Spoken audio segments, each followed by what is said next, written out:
Hello, my name is Dean Contover, and this is Current Buzz. Today I have Diane DiZoglio. She's a state auditor, Massachusetts state auditor.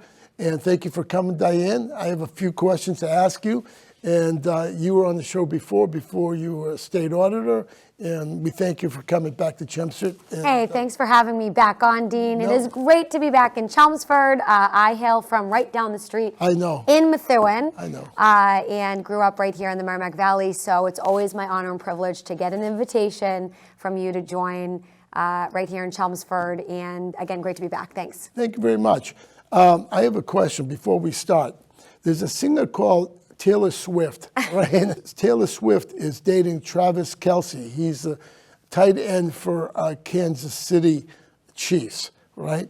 And all of a sudden, his shirts have blossomed. People are buying his shirts 400% selling. What do you think of Taylor Swift dating a football player? It's probably the best catch he ever made in regards to well, I am a Swiftie. I will absolutely admit that and own that. I definitely listen to Taylor Swift anytime I get an opportunity. But what actually this reminds me of is that, you know, we just had, for many who don't know, this past weekend, we actually had the Democratic Convention right in the city of Lowell, right next door. And our wonderful Congresswoman, Lori Trahan, was there, and she came out on the stage, and what did she come out to as her walk-up song? A Taylor Swift song called Are You Ready For It? And I thought that it was great. And I think, you know, we're all Swiftie fans, and, you know, that's what that reminds me of. So we had a great weekend in the city of Lowell, and again, now it's great to be here in Chelmsford. If you get Taylor Swift tickets, let me know, because I want to go. And, same, okay? Yeah, call me up. Yeah, definitely. Okay. His number is 87, by the way, in regards to Travis Kelce. I mean, that's his football number. Now that you're state auditor, oh, by the way, speaking of the convention, Walking on Sunshine, that's a good song. Yes, so that's what you came out on. Yes, so for folks at home who are listening, what Dean is referring to is the convention that was held in the city of Lowell just this past weekend. As your state auditor, I did get the opportunity to speak eventually on the floor at the convention hall, and the song that I walked out onto the stage to, Congresswoman Trahan picked a Taylor Swift song, and I picked Walking on Sunshine. That's a great For folks song. at home who don't know about our Sunshine campaign, I am actually conducting an audit of the state legislature as we speak. You would like. And we are looking to shed some light on what's happening on Beacon Hill. And we are simultaneously, I in my personal capacity, am conducting a ballot initiative and trying to raise support from voters across the state of Massachusetts to sign our ballot petition to ensure that it is enshrined into law that the state legislature receives an audit like everybody else, and that they comply with the audits that are done by our office. Well, right now we have a handful of really powerful people on Beacon Hill who don't think they should be held to the same standard as every other state entity. And they are actually not complying with the Office of State Auditor. And they're not producing documents that our office is requesting. They are refusing to meet with the auditors in our office. Wow. It's our job it's our job to audit every single state entity. We're currently auditing the governor's office. We're currently auditing the MBTA. We just finished an audit of the Supreme Judicial Court.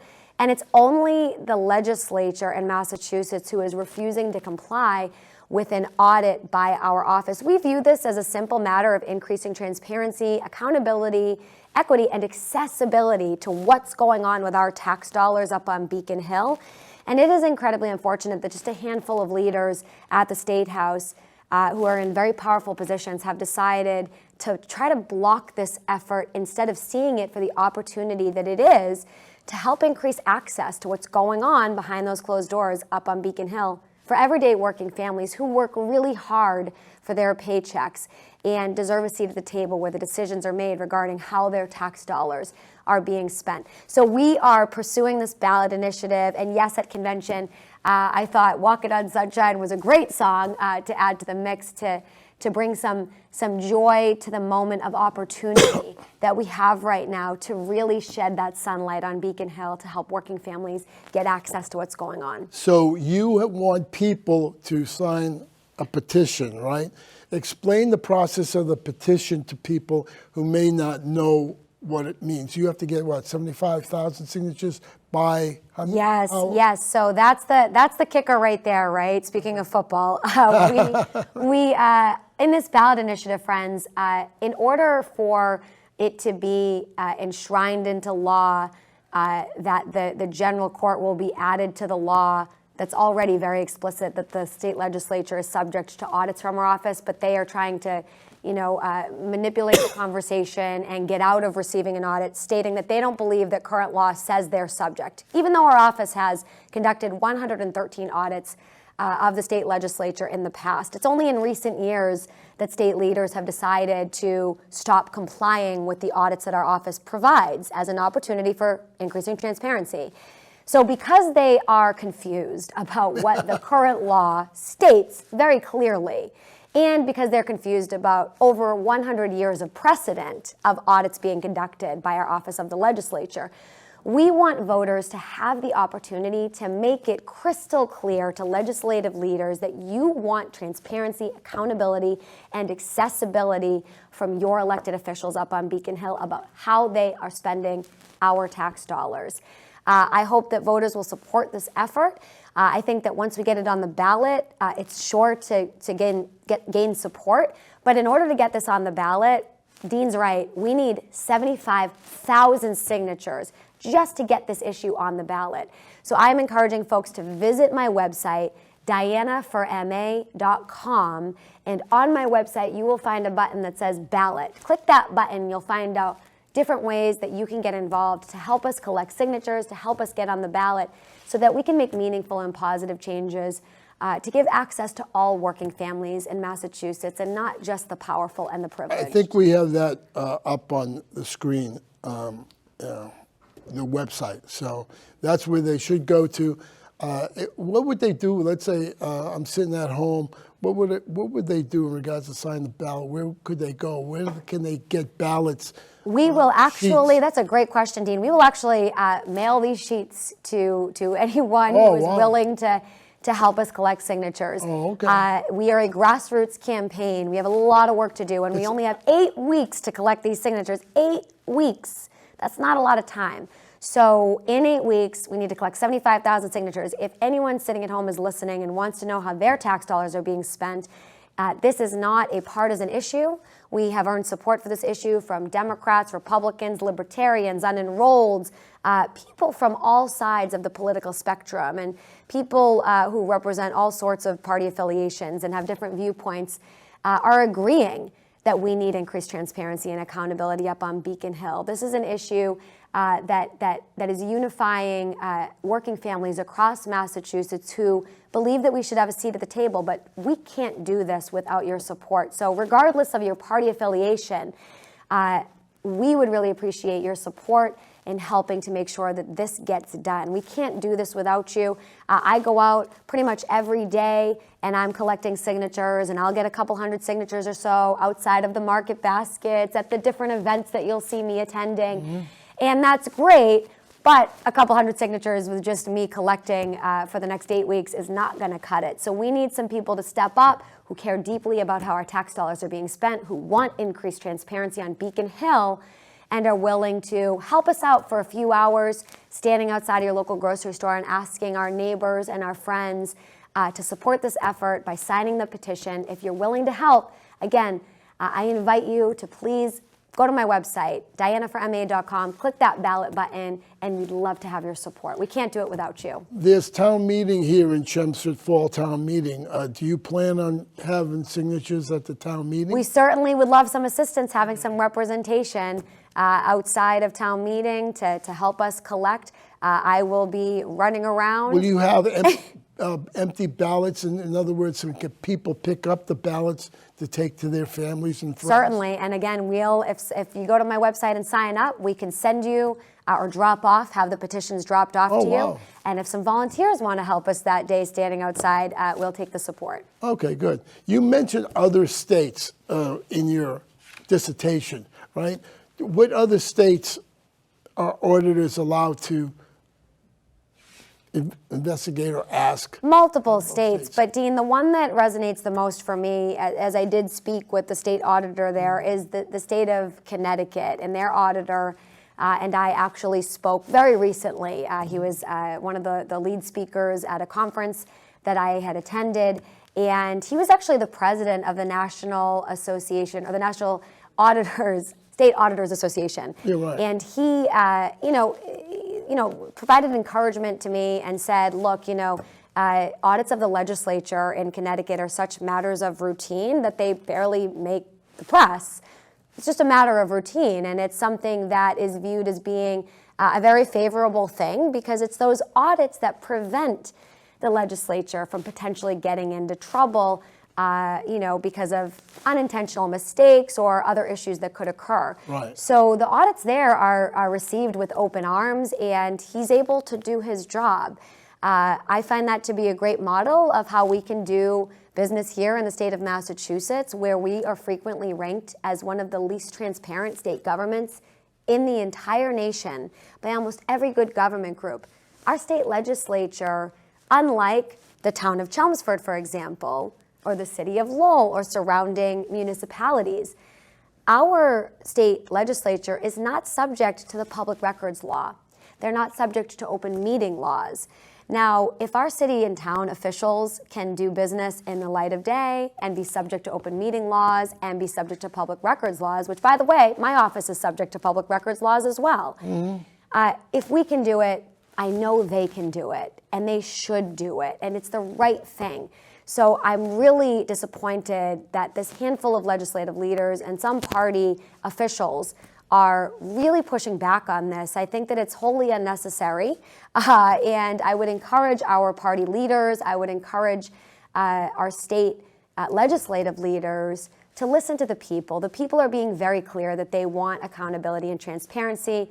This is doable, and I look forward to hopefully seeing a turnaround with our state legislative leaders and seeing their cooperation. We shouldn't need this ballot initiative, but unfortunately, it's seeming as though we do. So again, if you can help out, please go on the website, sign up. It's a populist movement, I think. It's drawing in certainly people of all political stripes. Democrats in Massachusetts. I am a registered Democrat, proud Democrat, and I will say that Democrats make up, I think it's like 1/3, maybe less, according to the Secretary of State's website, of registered voters across the Commonwealth.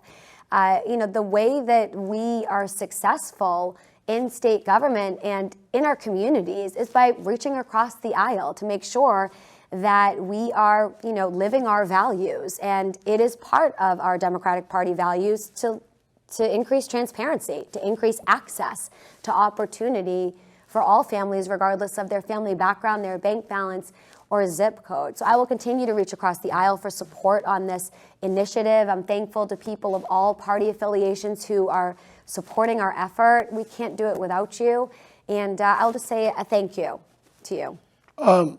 You were a state rep. You were also a state senator. Have any of them approached you and supported you and talked to you on the side and support you?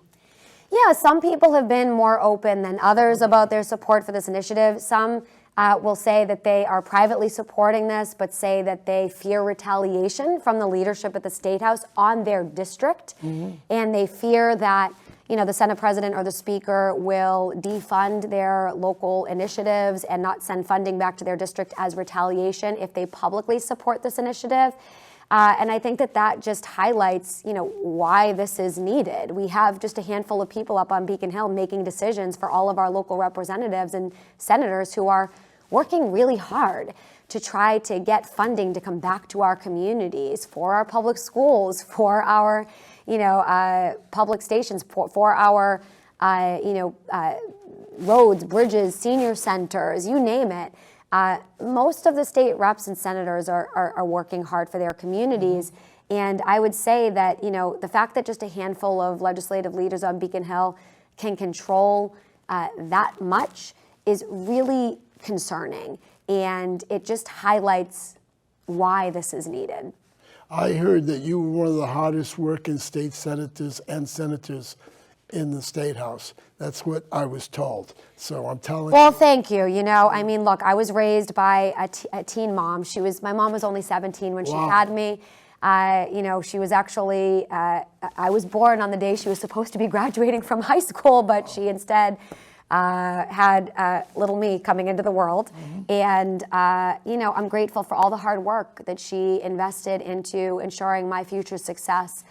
And I will forever be grateful to her. But, you know, I saw my mom working incredibly hard and putting herself through Northern Essex Community College and earning her licensed practical nursing certificate, and, you know, serving in local nursing homes here in the Merrimack Valley and working hard to put food on the table. That's what I grew up with. And I myself am a graduate of public school. I went to Middlesex Community College in Lowell, in Bedford, and I'm a proud graduate of community college, worked hard like so many other working families in the state of Massachusetts to get that education, to put myself through school. And I was blessed enough and fortunate enough to have received a financial scholarship to be able to be the first in my family to graduate with that bachelor's degree. And knowing that others invested in my future success is really what inspired me to give back to my community in whatever way I could. And since I couldn't do so financially, I decided to get into community service and try to give back that way. I worked at the United Teen Equality Center in the city of Lowell. I volunteered at Girls Inc. in the city of Lowell. I worked in a teen girls' home and have done, you know, a number of community outreach programs, worked in the nonprofit sector, and simultaneously, friends, I did what a lot of us have done through the years, and I waited tables in restaurants locally, and I also cleaned houses to make sure that I was bringing in a little bit of extra income there to support myself, because as many working families know, you might love your day job, but it doesn't always afford you with the opportunity to live with a standard of dignity that you're working hard in. So, you know, have been working hard, you know, my entire life alongside of my mother's example. And thank you for saying that, Dean. I am really humbled that that work has led to, alongside of support from right here in the Merrimack Valley, a very unique opportunity to be able to make some meaningful change up on Beacon Hill by highlighting this issue over and over again about accessibility to what is going on with our tax dollars. You know, this is a simple matter of transparency, and the more money that we save in state government, friends, through these audits, the more money in your tax dollars can go towards the initiatives you care about. It can go to those local senior centers. It can go to healthcare. It can go to education. It can go to public safety. It can go to making sure that our streets are fixed, that our roads and bridges are not crumbling. So, you know, we have some work to do here, and our office provides millions of dollars in opportunities for savings every year. We have a Bureau of Special Investigations that does great work I'd love to talk to you about them after the show. Highlighting great, you know, highlighting where we can do better in government to make sure there's not waste, fraud, and abuse occurring with your tax dollars. We just recently released an audit of Mass Health that identified an estimated $85 million going out in payments to managed care organizations that were actually being funded for out-of-state residents who were enrolled in out-of-state healthcare programs. Wow. These folks were actually receiving healthcare in other states, but taxpayers in Massachusetts were still paying money to these managed care organizations on behalf of these people. You know, our office did a great job identifying that, highlighting that to the administration, calling for changes to make sure that our tax dollars are not being wasted. So we're doing tremendous work. Again, the only entity that's refusing to comply is our own state legislature, and we find that incredibly unfortunate. Our elected leaders should be holding themselves to the same standard at minimum as every other state entity. Do you want people to lobby their state reps and senators in regards to this issue, and also call the House Speaker Ron Morano of Quincy and the Senate President Karen Spilka, I believe that's pronounced, of Ashland? Do you want them to call them and ask them to support your initiative? I think a lot of local legislators have already expressed support for these initiatives that we're working on. It is the powerful Beacon Hill establishment of only a handful of people that certainly don't live here locally in the Merrimack Valley that are controlling the documents and conversations that our office is seeking access to. So, our efforts have been largely focused on making sure that those folks that are the ones blocking the access are the ones that are called and lobbied by the voters of Massachusetts. And I think that we can make our message crystal clear to those leaders who are blocking access through this ballot petition. And that's what we need support with right now. Correct me if I'm wrong. I lived in Boston. There's a certain group of people who control the State House who live in Greater Boston, reps and senators. Is that correct? Am I feeling that? Certainly the places with increased population sizes do have more representation up on Beacon Hill. So if it's a larger city, there will be more representatives and more senators covering those population sizes. And we often feel disenfranchised here in the Merrimack Valley. Like I said, I'm a kid from Methuen, and I grew up in Lawrence. I grew up in Methuen. I had a lot of friends here in Chelmsford growing up. I would come over and hang out with folks at the sporting events and whatever else was going on as a teenager. You go to Sully's ice cream stand. Yeah, and I am so grateful, to have grown up here. But growing up here has meant witnessing how disenfranchised our community can be in relation to other communities that have more representation because of their population size. So certainly, we need to have a stronger voice here. And this ballot initiative, this audit of the state legislature, look, I've often advocated for a system of shared leadership up on Beacon Hill because the power is so centralized into the hands of just a few. And I have been encouraging that we go back to a system of shared leadership where the chairs of our committees actually have the power to chair those committees. What I saw, I'm not sure how many people will admit to this, but what I saw when I was a senator for 4 years and I was a state representative for 6 years, I saw that largely a lot of the bills that get passed out of committees are actually coming from either the Speaker's office or the Senate President's office. And not directly from the voters all the time. Now, certainly that's not 100% the case, but it was often enough to be concerning that, these chairs are being disempowered by, again, just a handful of leaders. That's why you'll see some chairmen and chairwomen be a little bit more vocal about the fact that their committee wants a certain issue to pass, but maybe the Speaker or Senate President doesn't want it. And then you'll see the committee reported out favorably from their committee, and it will get shut down in the end by the Speaker or the Senate President who might not want it. There's a better way, and it's through a system of shared leadership where all of our communities have access, all of our communities' voices count.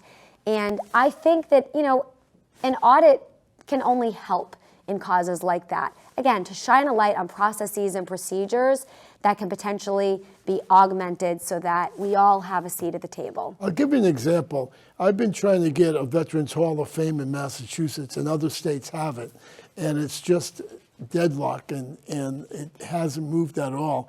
A bill was passed to have a commission to formulate who goes into a Veterans Hall of Fame, and I think it was the Veterans Bill that was passed in 2009 or 2019, and Steve Panatakis was the person who put it in the bill, and the bill was passed, but never to be heard or seen again. So we'll often see up on Beacon Hill that a bill that might be a really good bill sees a lot of support from our local legislators, but then gets squashed at the end of the day and is never brought up for a vote. I talked about this at the Democratic Convention, and I brought up the fact that, you can have, over 100 co-sponsors on a bill, for example, and tremendous support amongst the rank and file members of the state legislature, because people call their legislators and they say, hey, Representative so-and-so, Senator so-and-so, I'd love you to co-sponsor this bill or to sign on to our petition or to sign on in support of this effort. And oftentimes the local legislator will say, sure, sounds like a great idea. How can I help you out? Right. And, they might sign on to that petition. And we'll still see up on Beacon Hill that even with, over 100 legislators saying that they support an initiative, for some reason it still doesn't get brought up for a vote. For some reason it still doesn't pass. And voters deserve to know what's going on behind those closed doors so that we can get a clearer picture of why that is the case. Right. I have to ask you this question. Why was the convention in September? It's usually in June, the Democratic convention. And why was it in September? I'm not sure. You'll have to ask the party leadership that question. I'm not sure. But yeah, I do remember it being right around June normally. I remember because the first one I attended actually was either on my birthday or on my birthday eve, something like that. Right. But years ago, I attended my first Democratic Party convention. Or I should say, I attended the parties the night before the convention because they were here in Lowell. Or sorry, not here in Lowell, but in the Lowell area. Mm-hmm. And I went to the convention parties, and that was in June. So yeah, my birthday is June 5th. Everybody, just so we know. Okay, Proud Gemini I was over going to here. ask you that. I won't say the year. We won't say the year, but it's June 5th. I have to write that down. I'm 40, y'all. And I got started in the State House when I was in my 20s. And I am 40 now, so we're getting up there, my friend. Yes, we all are. I want to talk about BSI. How many people are working in BSI? Do you know offhand, or are you hiring people? So we'll move. And what is their function? Because a lot of people don't know that this is a special investigation organization that the state has. Yeah. So our Bureau of Special Investigations, for folks who don't know what it is, they work on detecting fraud in state agencies, in the Department of Transitional Assistance, and our Medicaid and Mass Health programs, and they do a great job of making sure that if someone is taking advantage of the system and abusing your tax dollars, that there's accountability there, and that we refer those cases, back out for that money to be recovered, so that we can, again, bring those tax dollars back in. They identify millions of dollars every year in waste, fraud, and abuse. And I have to say that it's been great to see our agencies that are implementing some of these programs, like the Department of Transitional Assistance, work alongside of our office, because you do have some amazing people that work over in the Department of Transitional Assistance, and they're trying hard to make sure that your resources are not squandered and that the people that really need those resources are the ones that are getting those resources. But we come in and we provide an assist, so to speak. Mm-hmm. We're talking about football, we'll give a basketball term now. We provide that assist to the Department of Transitional Assistance. And they have their own folks over there that are working to detect that waste, fraud, and abuse. Right. But working in coordination with the Auditor's office provides that extra opportunity to make sure that we are saving your taxpayer dollars. And our office has been hard at work on that under the leadership of the wonderful Gina Cash, who works in our office. She's doing a great job leading the team. It's been great to see them save those taxpayer dollars that can now go towards education, our local senior centers, our public transportation, so on and so forth.